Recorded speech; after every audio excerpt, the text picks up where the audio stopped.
saints and poets, they know it. Maybe the neighbor does too. Welcome to a new edition of the Neon Jazz Interview Series with new and very talented jazz vocalist Gracie Terzian. On the release of her first album, Saints and Poets, which is climbing the jazz charts on both Billboard and iTunes very well, she took a bit of time to discuss what is going on these days. Over the course of our full conversation, she discussed growing up in the Virginia, Washington, D.C. area, how she grew some serious jazz roots in college, how she constructed this impressive new album that's doing so well, her jazz heroes, along with much, much more. Please dig it, my friends. Let me go ahead and start off here and ask you, again, what has been going on with you lately? Well, I've been really trying to promote my album and as much as I can since it was released on May 5th. So I've been doing interviews and playing shows and, trying to spread the word about the album over the internet as well. Just still kind of in the promotional stage that you go through after an album is released. Do you like it? Yeah, I do. I mean, I'm proud of the album, and I'm proud of the work that everyone who worked on it did on it, and so, it makes me happy to get the album, out there. And right on. Yeah. Very cool. So let me ask you this. You grew up in the D.C. area. Talk to me a little bit about what it was like to grow up there and how it fostered kind of a love for not only music but for jazz for you. Yeah, I grew up in the suburbs of D.C. in Northern Virginia, which was a great place. There are lots of great, it's a large city, so you have lots of great performers coming through constantly. So, yeah, I mean, I had access to live music shows as a kid, and lots of, great cultural events that were going on in the city. My parents were good about taking me to them as well. So, yeah, it was a great place to grow up. So what about your parents and your family? How did they push you into music? Well, they never pushed me into music, but they definitely exposed me to it. Neither of them are, musicians. My dad plays piano and saxophone recreationally, but not for a career by any means. But he played a lot of jazz music around the house growing up, so I was exposed to it when I was young. He played a lot of Thelonious Monk and Count Basie and Duke Ellington, that kind of music. So I heard it when I was little a lot, and sort of fell in love with it at a young age, which was fortunate for me. Yeah. So when you were growing up, what jazz artists or albums did you listen to that totally kind of blew your doors down?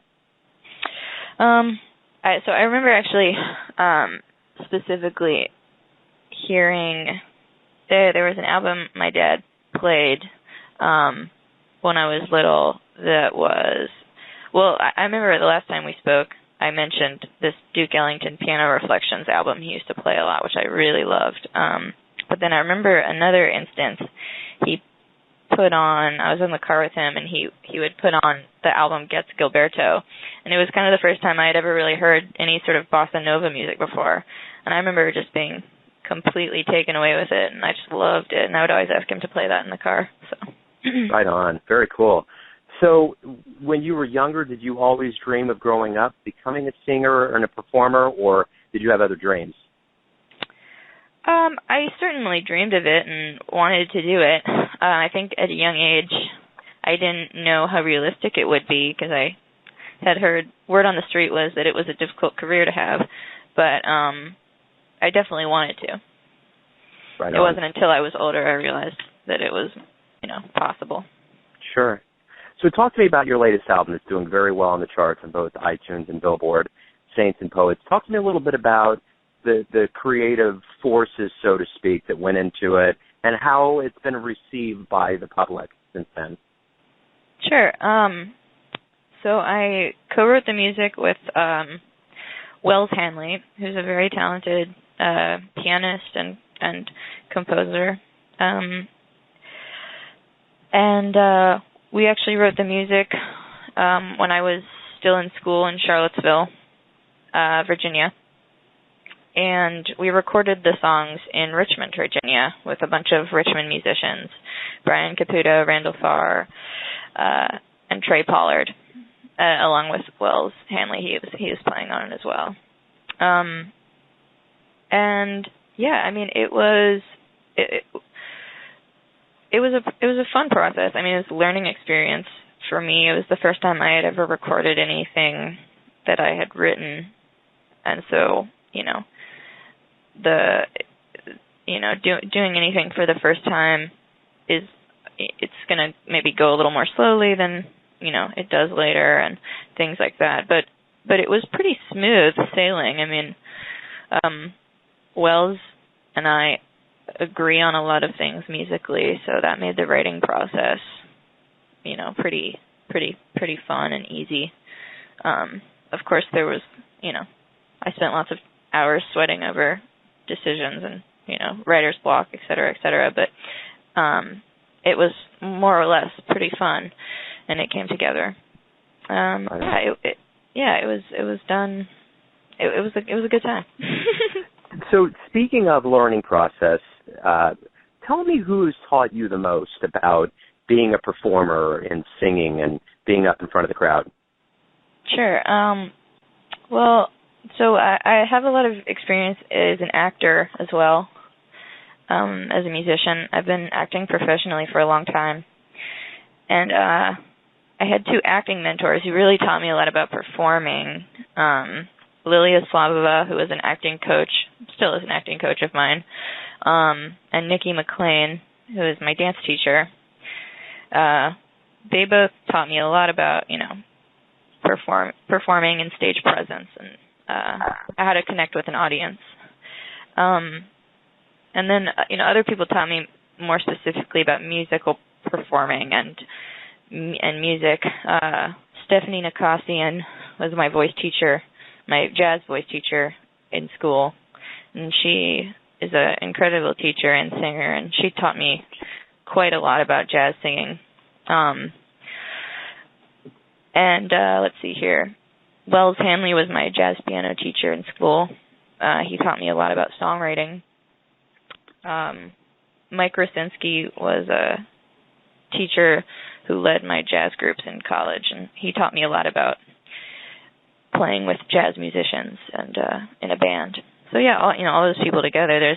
I've had a lot of great mentors. So Yeah, very cool. So let me ask you this: who would you consider your jazz heroes? Who do you look up to the most? There's a lot of people. I love Jobim. I love Bill Evans, Wayne Shorter, Thelonious Monk. Singers, I love Anita O'Day, Sarah Vaughan, Nina Simone, Blossom Dearie, all kinds of different singers and sounds, I think, as far as jazz is concerned. I like Amy Winehouse, Lambert, Hendricks, and Ross, all kinds of people on the spectrum. Gershwin, I'm a big fan of. There'll be more and more that come to me the longer I ramble, but those are some of the big ones. Short list. Very cool. So let me ask you this, on that whole track of nostalgia, if you could go and see a performer live at any era, at any time, who would you go see and where would you go see him at? Let's see. Well, I think it would be probably fun to see the Thelonious Monk, John Coltrane performance at Carnegie Hall. I think it was 1957, something like that. That would be a fun performance to see. I don't know if you've seen the documentary Jazz on a Summer's Day. It's about the 1958 Newport Jazz Festival. Yeah. I'd love to go and see that performance. It had a lot of my favorite musicians there, like Anita O'Day, Monk was there, Dinah Washington, Louis Armstrong, all kinds of great people. Sure. Yeah, that would be a good one. Yeah, that would be very nice. Yeah. So let me ask you this. Why do you love jazz? It's hard to really pin down exactly why. I mean, I try to scientifically break it down sometimes, thinking, I think it has to do with the rhythm, the syncopation of jazz music. I like a lot of other music that has kind of space in the rhythm. Like I like hip hop and R&B a lot too. And I like jazz chords too. Even when I try to write things that aren't jazz music, I end up putting jazz chords in them. I just like sort of colorful chords and tones. But I don't know. It's something I can't. It's an instinct and it's a feeling that I can't. Jazz makes me feel a certain way, and that I can't really explain. It's sort of beyond us. Yeah, absolutely. Let me ask you this: what's the greatest thing about waking up every day? Coffee. No. There you go. That's good. Oh, I don't know. I mean, I think every day you get a fresh start to put away everything that happened the day before. Start your day with a new foot on a new foot and make things happen. Absolutely. So let me ask you this. All the people that you perform for, all of your friends, everybody has a perception of who Gracie is. Tell me who you think you are. Oh, man. I don't know. I think I don't know. I don't think too much about who I am, but I'd like to think that I'm a nice person. I try to be good to a good friend, good coworker. I try to be a positive influence on people around me. I don't know. And I work hard. I think those are the main two things that I try to, I really try to live my life as am I working hard and am I adding value to whatever I'm working on and the people I'm working with? Am I making myself useful? I ask myself that a lot, how useful am I being right now to people? And I think it's important to be useful to the world and to people. And then also, am I being a good person as well? Those are the two things I think that are most important to me.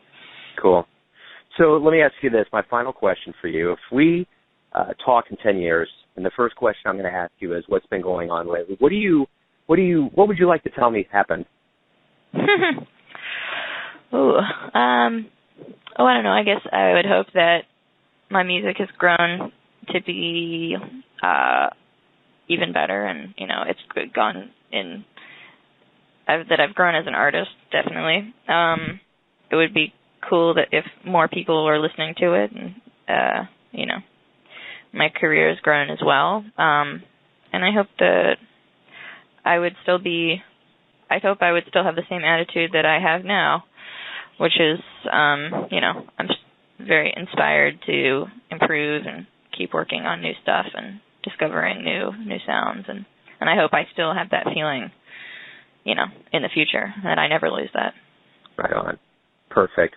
Gracie, that is all I have. Thank you for giving me the opportunity to do this. Thank you so much. Thanks again for interviewing, Joe. Thanks for listening and tuning in to yet another Neon Jazz interview, where we give you a bit of insight into the finest players in New York City, Kansas City, and spots all over America, giving fans all that jazz. And thanks to Gracie for her time, talent, and dedication to furthering jazz.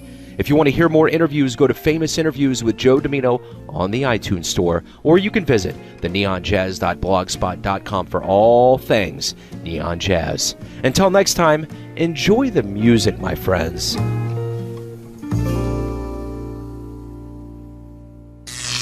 Neon Jazz.